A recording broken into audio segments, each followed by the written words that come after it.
So, welcome to the Adventures in Learning podcast. I am so excited to invite Spy Master Extraordinaire James Ponti to the program today. If you Cool. don't know, his incredible series, City Spies, has a new book, Mission Manhattan, and it's due out this week. I have to tell you, I'm not done with it yet, but it is keeping me from doing everything I'm supposed to be doing today as I'm getting ready for my trip because I cannot put this book down. So, James, welcome to the show. I am so happy you're here. I am thrilled to be here, and it's an honor. It's so much fun to talk books. Well, thank you for including me on your Mission Manhattan tour. It is so much fun to be a part of this. I want to start with a question I like to ask everybody. Sure. Tell us a little bit about your own adventures in learning. How did you get to where you are now? How did you go from screenwriting to being the incredible popular author of these middle grade books? Well, I did it the wrong way. I did it the back door, the side door, whatever. So I always wanted to be a writer.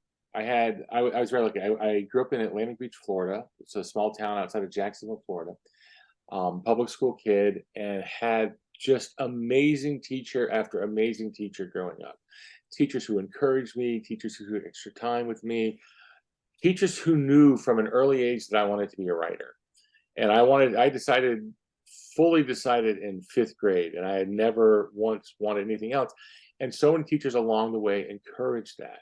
They, my problem was I was not a good reader. I struggled as a reader, and it's because I was just slow at it, and other people were fast, and that frustrated me that they were so much faster than me, and it frustrated me in class that we would read something and I would only be halfway through and they'd be done and we'd be talking about it, and so I would already heard the end, so I never bothered to go and finish.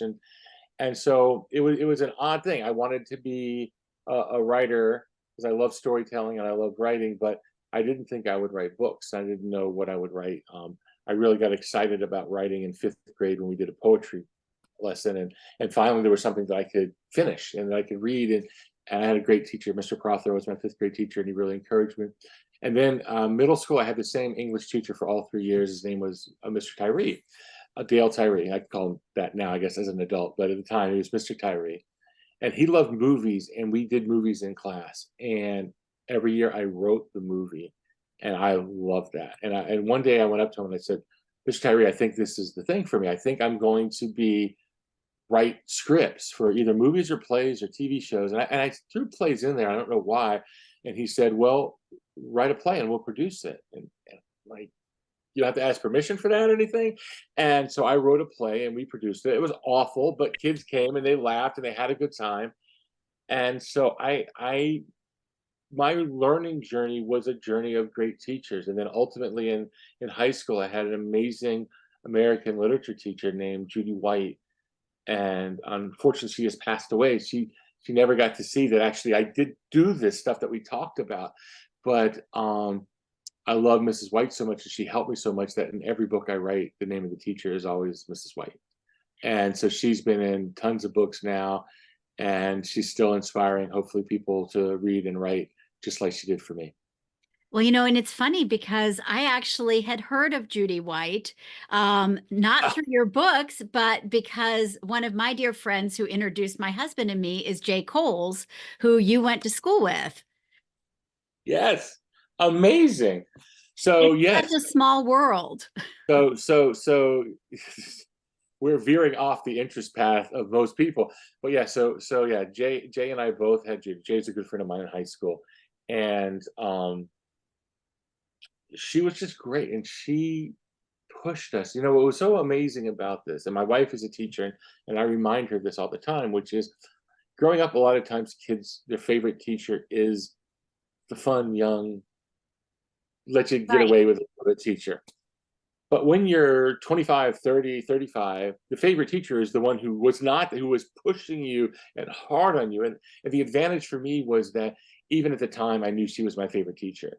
You know, she was so much harder. I got the worst grades I got in her class, and I still was thrilled because I got an A 9 weeks, and that was like an A in Judy White's class was the greatest achievement of my life up until I made the New York Times bestseller list.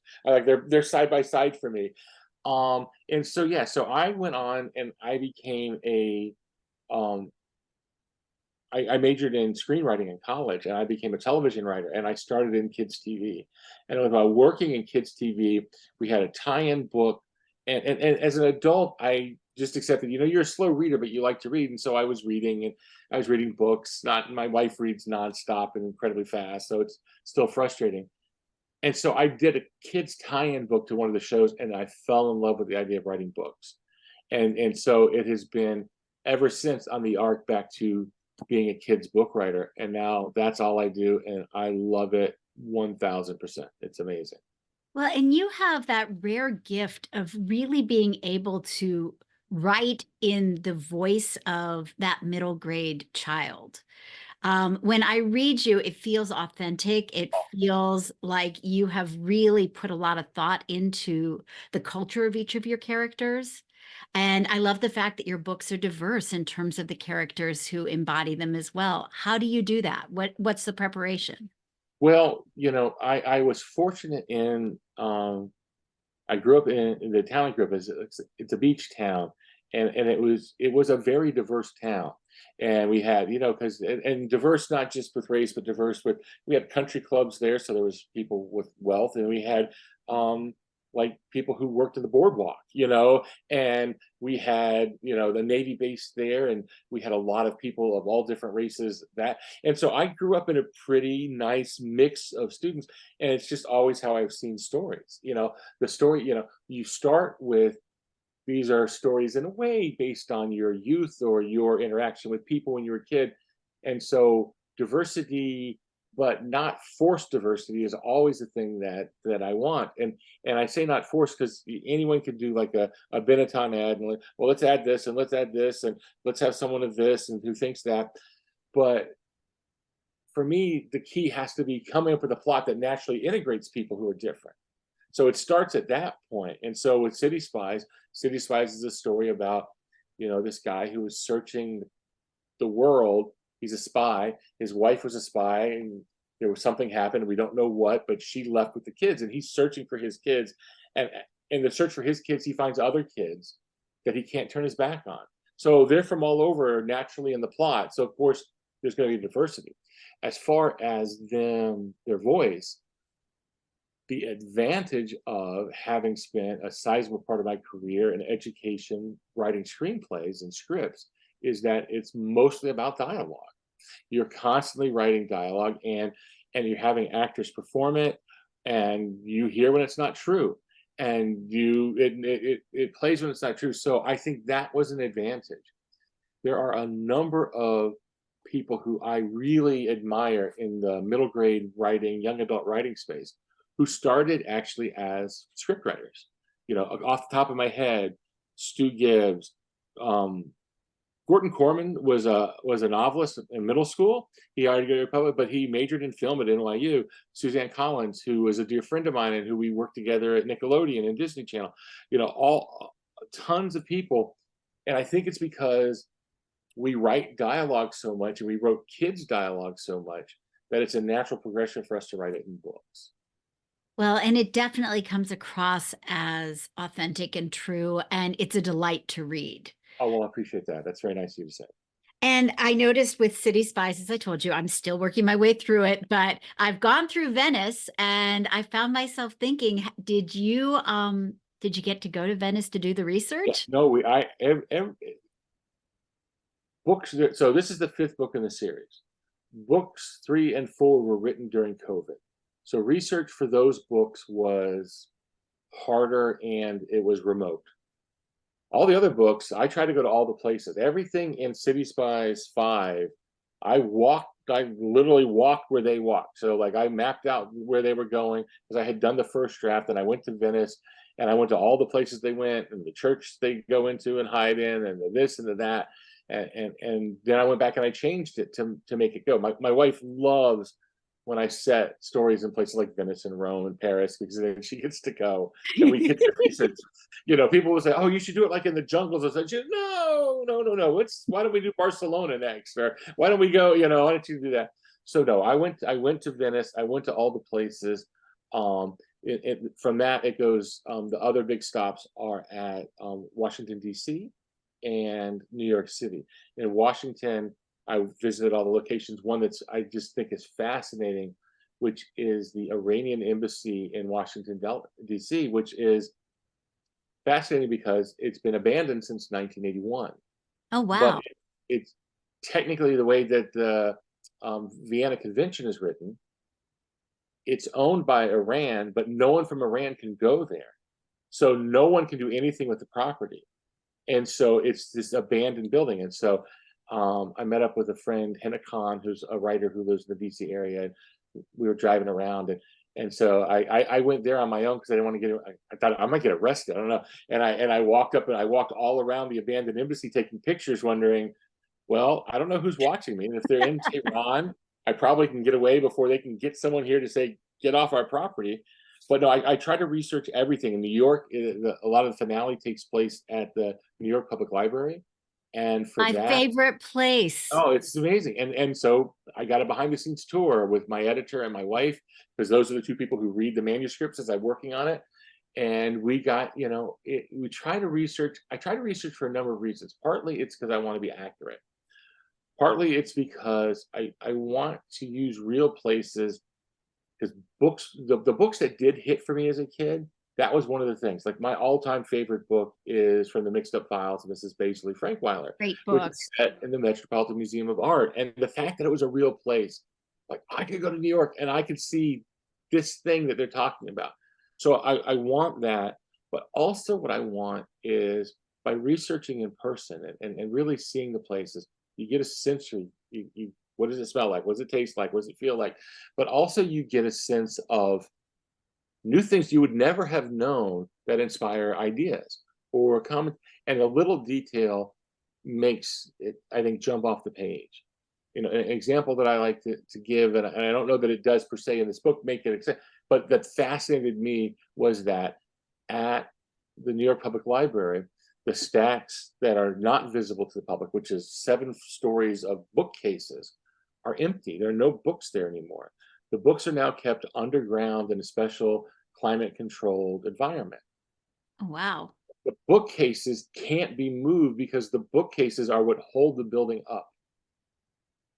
And it's like, because when they built it, they thought, we'll do both things at once. We'll build bookcases and we'll build the support beams, and that way it'll save us the trouble. Interesting. So even though they cleared them off of all the books, they can't get rid of the bookcases or put anything else in that spot, because then the building would collapse. And I thought I would never have made that up. No. Oh, And wow. and if you go there, which is really fun, and look at them, you see they're actually cut into the ground, because really they're 7 stories of steel turned into bookcases. And so the floor goes right up to them, but there's like this little ray of light comes through the seam. And so I could pass a note down there, or I could sneak around down there. So going is, first of all, incredibly fun. And second of all, it really, I think, elevates the manuscript, or at least I hope it does. If I do my job right, it does. So, where is your very favorite place that you have gotten to research for one of your books? Mm. Well, Venice was fantastic. So that was a great overall city to go to. The New York Public Library was fantastic. For me, probably the best kind of moment was when I was writing a series called Frame. And the Frame series, the third episode, actually it was Trapped, took place partly at the Library of Congress. Again, the library, I love libraries. Yes. So I went to the Library of Congress with my wife, because again, we travel together, whenever we can. And so we're there, and I wanted to go into a room and take pictures so that I could accurately describe this room in the manuscript. And they said, well, we have a thing set up for you. I'm like, okay. And my wife is an American history teacher. They take us into the room and they start taking out treasures of the Library of Congress just for the two of us. They showed us, here's part of a Gutenberg Bible. Here is literally the first book printed in America. Then it got to a copy of the Federalist Papers that had notations from Thomas Jefferson that had been a gift from Alexander Hamilton to Eliza Hamilton, who then gave it to Thomas Jefferson, and they've all written in this. And my wife is touching these things and holding these things. Wow. And then the last thing, and because I knew it was in the library and I saw the box and I got excited. Now that my wife is going to freak out in a moment. The contents of Abraham Lincoln's pockets the day he was killed at Ford's Theater. Oh my goodness. And they just open this thing and it's like, that's his handkerchief. It's right here. And to take your wife, who's an American history teacher, on this journey, that day is hard. It was the day before Thanksgiving. It's like, that day was hard to top. So that was a great research day, although Venice came pretty close to topping that as well. And do you have places you haven't been yet that you're dreaming of setting stories in? Yeah, always in always looking for new places. Yeah, the place that I would love to go and I cannot go is MI6 headquarters in London. I just don't think they let you in there. I'm going to London probably in the next year, so I may send a letter and see what happens. I was close to getting to the FBI when I was working on Frame because the FBI was part of it, and then that fell through. I have a really good friend named Stu Gibbs who writes Spy School, and Stu has finally now gotten someone at the CIA. He's going to pass them off to me, so I might get into the CIA, their secret museum, or it's not a secret museum, it's a museum on their property that's hard to get to. So some of those places are fun because I don't just research the places, I research spycraft and the history of spies and things, and that is fascinating to me. One of my secret advisors is the former deputy director of the CIA, which is pretty cool. He helps me out with research because his wife is a school librarian, so she put us together. So yeah, I have plenty of places that I want to go. And that's a great thing about the City Spies, is they go anywhere around the world. I have a feeling Tokyo might be in that. That's a totally new adventure for me. I've never been closer than California, so it may be Very there. cool.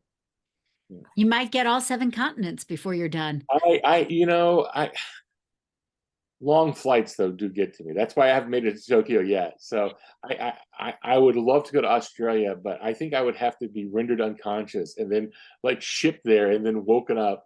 So maybe all 7. My son's getting closer than I am. He's more of a world traveler than me.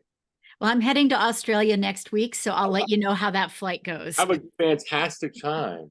And do research for me. Where are you going? What cities? We are going to, we're starting in Auckland in New Zealand, and then we'll be in Sydney and Melbourne and Cairns. Wow, what a great trip. So yeah, I'm doing some research for some stuff that I'm doing. I'm so excited to get to snorkel on the Great Barrier Reef. And that actually connects to something I noticed in this book. You really talked and embraced the environmental themes that are topmost for kids today. Where did that come from? It's funny. It's also the key. I have a new series coming out this year called The Sherlock Society. It comes out in September, and it is also have strong environmental themes. Part of it is, like I said earlier, I grew up at the beach, and when you grow up at the ocean, along the ocean, there's a lot more of your education. We had like a lot of education about the ocean. This is back a while. We had to learn how to identify all the shells and all the different fish, and learn about sharks and about dolphins and about all this stuff. So it was always the thing that I was really interested in. And now living in Florida, it's a place where environmental stuff is always an issue because it's such a unique environment in places like the Everglades, but construction in Florida is always so much. There's this hard balance. So from my life, it was something I was always interested in, but I really think that it's something that young people are interested in, and something that they can relate to and feel passionate about much more than any other, what you might think of as a political issue. Kids aren't going to get interested in gerrymandering, or they're not going to get interested in taxation. It's an intellectually distant concept, but the environment is something not only that they know, but if you look around the world, it is something where young people are often in the forefront of environmental activism. And that, I think, is the thing that fascinated me the most. So for this book, City Spies, Mission Manhattan, The storyline involves an environmental activist from Brazil who's a rainforest activist who they have to protect. The idea of the City Spies is these kids who are spies for MI6, but what they do is they go places where adults would stand out. And so being kind of a protector for this teenage environmentalist made more sense, especially because one of our kids is from Brazil. And so he speaks the language and they're the same age and culturally they can connect. And so that was part of it. But in researching for that, I think Greta Thunberg is so well known. But if you look, you will see there are a dozen or more teen activists who are hugely involved and influential in what's going on. And it was that research that really solidified for me that this is the kind of character that I want to do. I want to talk about this because also what's great about it is in talking about environment, that's a place where young people can also make an impact, even in their home, even in their what they choose to do. My son works in the business of zoos and aquariums. He's an educator. Wow. And as a kid, they're like, he would get us on stuff. Go, we need to stop using this, or we need to do that. And these things that he impacted our family, which times 10 times 1,000 times it makes a difference. Absolutely. So for me, it was, I just thought it was a thing that kids really can embrace, can understand, and can get into. It was also really fun to research. I ended up having I think he was on a satellite phone in the middle of the Amazon, a National Geographic scientist who was a friend of a friend. And I said, these are the things I want to know about the realistic part of what you deal with, and the hard parts and the good parts and the victories. And on top of that, him being in Brazil and from Brazil, he talked to us specifically about the movements in Brazil. So it's fun to write about. And I think kids really engage with the topic. Well, and I loved the fact that you were making that central to the book because I found it compelling. And I think there are lots of grown-ups who like to read middle grade novels as well. And so maybe you'll reach some of the grown-ups too. My mail seems to indicate that you're not alone in thinking that. A number, it always starts with, I know I'm not your intended audience, but I read these books too. And everyone is the intended audience. It's just that it's appropriate for kids, which not everything is, education wise, word right.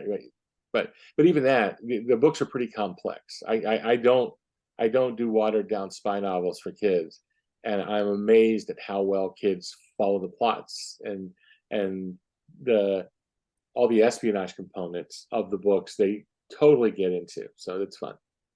So which of the city kids are you most like? Okay, so this is a tricky thing. This is kids often ask me about this. So I can't have a favorite. If I had a favorite, I think it would unbalance. You have 5 kids, and actually in this story we get to 6. So we have 6 kids who are part of this team. And what I have found in meeting young readers all over the country is that all of those kids have the equal number of readers who they're their favorite person. I thought maybe, okay, the American will be the most favorite because the American kids. No, I go to a room and I ask, and it's 1/5, 1/5, 1/5. Hands go up. If I had a favorite kid, I would favor the plots to them, and that would disrupt the balance. But also, I would be doing a disservice. So what I did actually is I thought hard about the problems I had in middle school, which were plenty, as any middle schooler has. And I took my 5 biggest issues and I gave each of them to one of the characters. So each of them has at their heart a core, like, this was a struggle for me growing up. How worrying about letting people down, connections with family members who I never met or got to see, all these things. And I would plug them into that. So all of the kids are part of me. All of the kids are way cooler and way more skillful than I am as an adult, much less than I was as a 12 to 14-year-old, 15-year-old. But so I try not to have a favorite. The character who I most identify with is Mother, who is the father figure. Actually becomes the father because he adopts all the kids. And that is because I'm a father, and that's first and foremost what I am. And so he's the one I feel for because he's trying to do this thing, which is he's trying to be a good spy, and save the world and save the United Kingdom, but he also wants to be a good parent, and sometimes those are in direct conflict with each other. That makes total sense. Now, with all the cool gadgets that you've written about, is there one that if you could have it in everyday life, you would want? Ooh, ooh. Well, I want to say this first of all. There are gadgets throughout. I always love that in James Bond movies, but I do them less than I think people would expect, and that's partly is the message that I want to get across is that just like superhero movies are great, but superhero movies are all built on the idea that, well, if you have this one superpower, then you can do things. I wanted the kids in my books to have the power of being teamwork, intelligence, Mhm. empathy, caring. So I want the solutions to be that. I also worry that high tech stuff can really seem dated really quickly. So in a lot of places, what I found when I do a lot of research about early spydom, or at least the early stages of MI6 and CIA, is analog is a lot more fun. So it's much more fun to write a code than it is just to have a computer that translates something for you. And so I try towards that. If I they have really good tracker communicators, and I would like that. I would like to be able to at any time know where my son is, where my wife is, where without having to call and seem like a nosy parent. You know, the worried parent me. I would like to be able to track people easy. And I know phones can do that, but I don't secretly track them by their phone. I feel like Right. um but the communication device, they sometimes use a communication device where they talk to each other without being overt, and that would be cool to have for sure. Well, and I love games like Hawks and Sparrows and the different Ah, ways that you have the kids really have to connect and work together. And it is low tech, like they're getting down to the nitty gritty of creative problem solving and having to think 10 steps ahead. And I think that that's really cool. one of the reasons I like to write about spies, and this is a key component of the books to me, is I feel like being a spy is the closest job there is to being a 12-year-old. And by that, I mean, when you're 12, you are trying to gather intelligence. You are often trying to blend in a place where you don't blend in. You are looking for these signals and signs that people use for coolness or hipness or whatever, where you don't. And sometimes you even take on different identities and try them out. Spying and kid-like stuff are very similar. How you get, there's a line in one of the books. It's like being a spy isn't like being in a James Bond movie. It's like being in a middle school cafeteria, and that's really what it is. You're trying to navigate all this stuff. And so, Hawks and Sparrows is the game I came up with for them to train how to follow someone, how to work in a team, and it's just much more fun to me to have that because I know just from talking to kids that some kids will play Hawks and Sparrows now. I know that they'll try it out, and I love that. That is like the ultimate compliment to me as a writer is when I meet kids who say, "Oh, I did this thing." That the biggest example of that in my writing is in the book Framed, which is kind of like a Sherlock Holmes and Dr. Watson pair of friends in Washington. But I always thought Sherlock Holmes cheated because as a writer, because it's like, well, he knows too much. Like, oh, there's that tobacco, and that tobacco only comes from Afghanistan. So it's like no one knows that, and I know that's the plot, but I don't want kids to feel distant. So I came up with a thing called toast, which is the theory of all small things. And the way they solve mysteries is by using toast. They use the theory of all small things, which is that if you add up all the little details, that leads you to the truth, where big things are often used to lie. And it's the thing I just came up with. And every kid I've ever met who read that book, and thankfully there have been a lot, so that's good. They try it out. They use toast. Even the kids in my neighborhood, it's so funny. I moved into this house about 4 years ago, and there's these three girls down the street who are amazing young readers, and they read everything I write before anyone in the real world gets to read what I write. And they, not knowing it was me, but they had read Frame, and they had used toast to try to figure out who just moved into the house. I And it's like love they it. use that thing that I invented to try to figure out who I was like, wow, okay, that's pretty fun. So What yeah, an incredible take moment. this stuff and go with it. And it's really important, I found, for kids, if you name it. If I had just done the theory of all small things, they would have read it and it would have been okay. But by calling it toast, something that you can do or talk about, or by instead of saying, all right, you guys are gonna try to evade these people, it would have been fine. But he's saying, we're gonna play hawks and sparrows. Hawks hunt sparrows, sparrows try to elude hawks. Well, now it's like, well, now we have a name and now we have a thing. That's partly, I think, I worked for a while at Nickelodeon, Hmm. and all the games, like we would, like half the fun of coming up with games and things for Nickelodeon was naming them. And it's like once they're named, then kids can get into it. So I hope that's the case in writing. So, what are your hopes for 2024 in terms of your writing? What are you working on now? Well, it's an interesting year. So the writer's public life is always a year behind their working life. So, the books that come out this year were the things I did last year. So last year I wrote 2 books to come out this year. So it was really difficult last year, and it's difficult this year because I'm doing it again.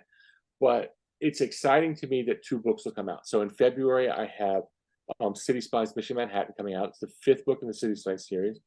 Um, a lot of people wonder if it's the last book because there are 5 characters and each character has been the lead in one of the books. It's not. There's going to be at least 8. So that's the first thing to, people that like City Spies, don't worry, it'll be around for a while. But the new series, the Sherlock Society, is a mystery series set in Florida. It's got an environmental component to it. And that's the first new thing I've done in 4 years, where it's an all new set of characters. And so I'm anxious and a little nervous and all the things that go with it of that book coming out this fall. That's exciting, and I can't wait to read that one.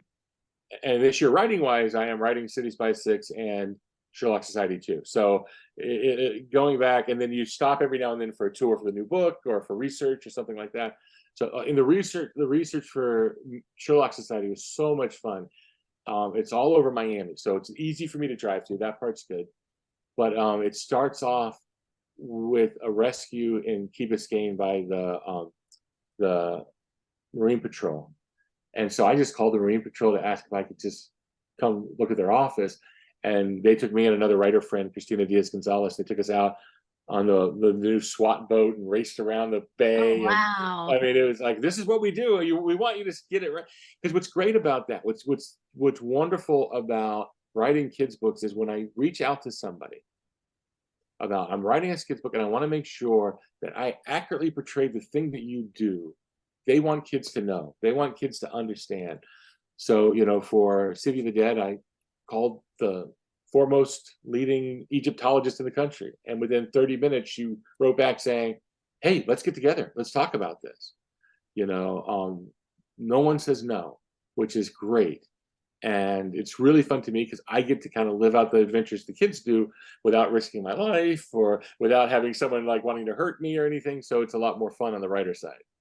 Well, and I think that as writers, to be a writer, to be a teacher, you really are coming from that place of innate curiosity.